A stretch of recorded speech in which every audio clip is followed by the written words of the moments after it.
Now, unfortunately, this is going to be a follow-up video to my last headlight video. I'm using the same one, Silverstar Ultra 9007, and this is a Nissan Pathfinder, and my passenger side headlight has gone out again, and it has been, I think it's more than a year, but it's less than 2 years for sure. I think I did this video about last year, same time in the winter. My headlights like to die in the winter. The driver's side one's super easy to get at, and unfortunately the passenger side one is much tougher to get at. So I'm going to take the battery off. If you've never taken a battery out, pretty simple. There's usually a clamp that holds everything down. For me, everything's 10 millimeter. So I'll just take the 10 millimeter, take the clamp off of the battery. There's little bars that go down and there's some holes in there that they slide through.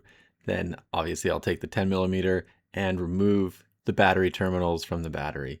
I usually do the negative first and the positive second. I don't know if it really matters that much. And then obviously remove the battery from the battery holder. Now for this, a little difficult to see. There's just a white piece of plastic. You turn it counterclockwise, lefty-loosey, and then everything sort of loosens up in there and comes out.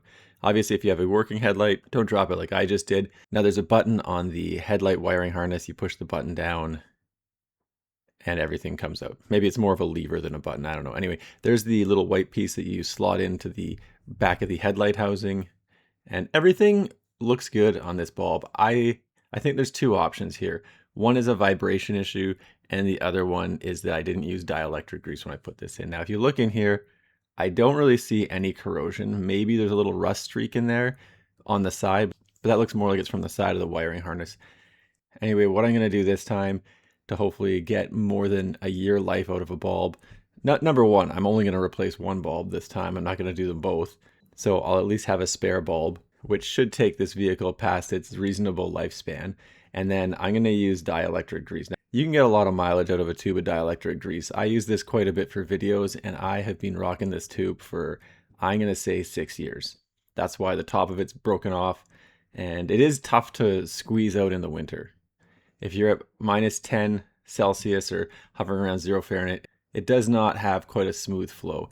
Now I'm using a Q-tip to smear this on. Again, Q-tip's falling apart a little bit because I'm in the winter, but the first thing I'm going to do is put that dielectric grease on the rubber gasket on the headlight. Now there's another rubber gasket, and it's for the wiring harness. So the second spot I'm going to put that dielectric grease is on that rubber gasket.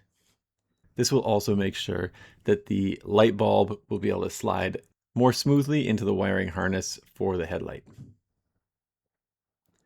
And no real secret, just again, take the Q-tip and lube it up. For these white plastic dials, you do need to put that plastic dial on first before you put the wiring harness on. So I'm going to put the entire light bulb and dial into the headlight housing, and obviously it's going to be turn it to the right and tighten everything up.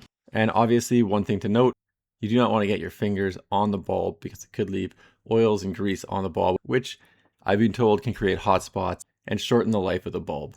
And I don't think that touching the bulb was an issue the last time I put this in. I'm sure I was careful and didn't do that. So it's something else. Is either a bad bulb, it could be a power surge, it could be a loose connection, or it could be that moisture got in there and damaged the bulb as well. But I'm not sure. None of those things seem to have happened. Now I'll take the wiring harness for the light bulb and I will plug in the light bulb. And you do need to make sure that the clip on the light bulb wiring harness fully seats onto the light bulb so that it's making a solid connection and it won't back out over time.